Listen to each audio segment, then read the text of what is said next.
When you ask Siri this question, she usually responds with something like, "I'm not permitted to prepare food," or gives you a list of nearby restaurants.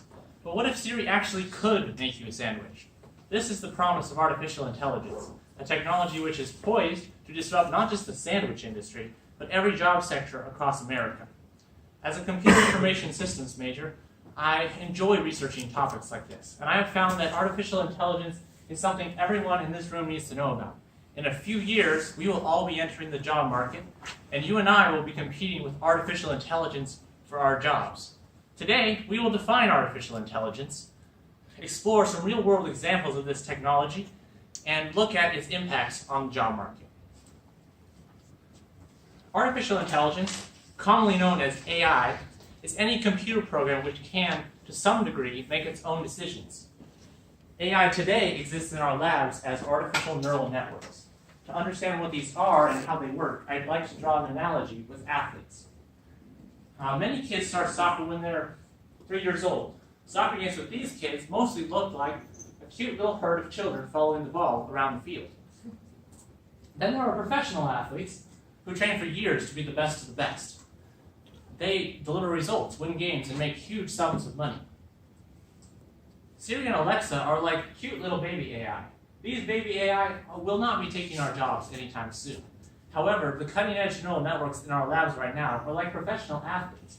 They practice millions of times with large amounts of data in order to learn skills and make decisions.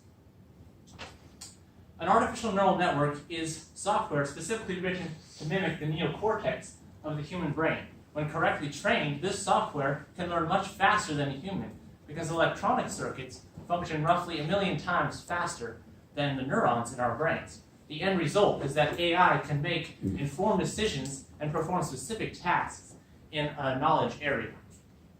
Now that we know what AI is, let's look at a few examples of this technology. A great example is Google's chess playing AI. In 4 hours, it played 4 million games against itself, and in the process, discovered a superhuman way to play chess. What's amazing about this is that Google's AI did not learn from the way human grandmasters play chess. Instead, the only human input was the rules to the game.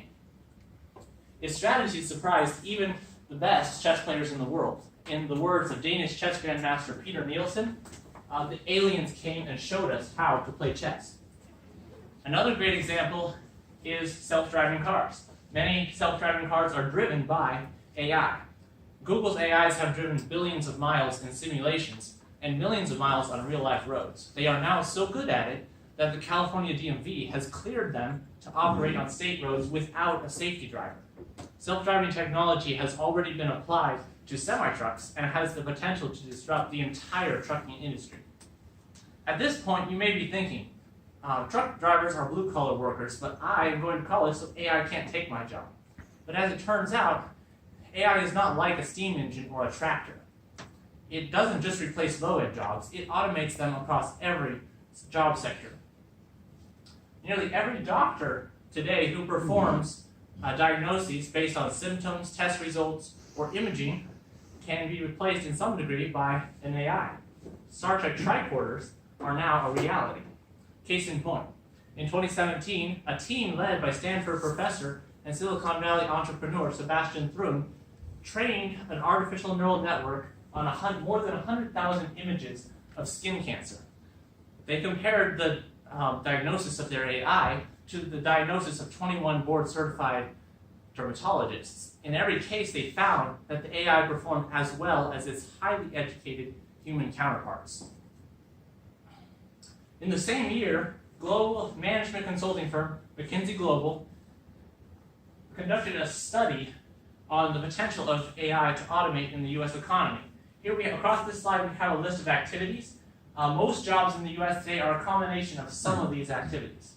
Now, these bars represent the potential of each activity to be automated with currently demonstrated technology. Now, it turns out the 3 highest bars here constitute 51% of U.S. employment by time spent. That time is worth $2.7 trillion. Consider this scenario. The year is 2025, and self-driving trucks are cleared to operate on interstate highways. UPS begins using this technology across its company.